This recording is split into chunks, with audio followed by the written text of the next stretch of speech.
ഇത് മാസ് മോട്ടോഴ്സിൽ നിന്നാണ് Honda deo വണ്ടി സ്റ്റാർട്ടിങ് കംപ്ലൈൻ്റ് ആയിട്ട് നമ്മൾ എടുത്തു നടന്നതാണ് കേട്ടോ. അപ്പോൾ നമ്മളിപ്പോൾ കുറച്ച് ദിവസം മുമ്പ് അതിൻ്റെ സർവീസ് വർക്കൊക്കെ ചെയ്തിരുന്നതാണ്.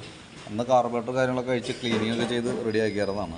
അപ്പോൾ നിലവിൽ ഇപ്പോൾ സ്റ്റാർട്ടിങ് കംപ്ലൈൻറ്റ് കാണിക്കാനുണ്ടായ കാരണം എന്ന് വെച്ചാൽ ഈ ചോക്ക് ഇങ്ങനെ ഫുൾ ലോഡായിട്ട് നിൽക്കാറുണ്ട്. ശരിക്കും പറഞ്ഞാൽ ഇതിൻ്റെ ആ കാർബറേറ്ററിൻ്റെ ഉള്ളിൽ സ്റ്റക്കായിട്ട് അങ്ങനെ വന്ന മിസ്റ്റേക്കാണ്. അപ്പോൾ തൽക്കാലമല്ല, നിലവിൽ നമുക്ക് ഓൾറെഡി കാർബറേറ്റർ കംപ്ലൈൻറ്റ് ഉണ്ട്. ഇതിന് ഓവർഫ്ലോൻ്റെ പ്രശ്നമൊക്കെ ഉണ്ടായിരുന്നതാണ്. അപ്പോൾ ഞാനിത് ഒരു സ്പ്രിങ് സെറ്റ് ചെയ്തിട്ട് ആ പ്രോബ്ലം സോൾവ് ചെയ്തിട്ടുണ്ട് കേട്ടോ. നിലവിൽ വേറെ പ്രോബ്ലം ഒന്നുമില്ല, വണ്ടി നമ്മൾ ഓടിച്ചു നോക്കി, വേറെ കംപ്ലൈൻ്റ് ഒന്നും ഉണ്ടായില്ല. അപ്പോൾ ഒരു സ്പ്രിങ് അഡീഷണൽ ഇട്ട് കൊടുത്തിട്ടുണ്ട്. അതിങ്ങനെ ലോഡായിട്ട് നിൽക്കുമ്പോൾ എന്താ പറ്റുമെന്ന് വെച്ചാൽ കൂടുതൽ പെട്രോൾ ഇറങ്ങി ചെല്ലും. പെട്രോൾ കൂടുതൽ ചെന്നാലും കത്തില്ല, അതാണ് സംഭവിക്കുക. നോർമൽ ഇപ്പോൾ ചോക്ക് വലിച്ച് നമ്മൾ കാലത്തൊക്കെ സ്റ്റാർട്ട് ചെയ്യുമ്പോൾ ഓൾറെഡി അപ്പോൾ പെട്രോൾ കൂടുതൽ ആവശ്യമായതുകൊണ്ട് പെട്രോൾ അപ്പോൾ എടുക്കും, വണ്ടി സ്റ്റാർട്ടാവും. അത് കഴിഞ്ഞ് കഴിഞ്ഞാൽ നമ്മൾ പെട്രോൾ ചോക്ക് ഓഫ് ചെയ്യണം. ഇതിപ്പോൾ നമ്മൾ ചോക്ക് ഓഫ് ചെയ്താലും കേബിൾ ഇങ്ങടേക്ക് പോരും, പക്ഷേ ഈ ചോക്ക് യൂണിറ്റ് ഇങ്ങനെ തന്നെ സ്റ്റക്കായിട്ട് നിൽക്കാറുണ്ട്. അതാണ് എൻ്റെ പ്രശ്നം. ആ പ്രോബ്ലം സോൾവ് ചെയ്തിട്ടുണ്ട്. അപ്പോൾ വർക്ക് കംപ്ലീറ്റ് ആയിട്ടുണ്ട്. അപ്പോൾ എപ്പോഴാണെന്ന് വെച്ചാൽ വണ്ടി വന്നെടുക്കാം കേട്ടോ.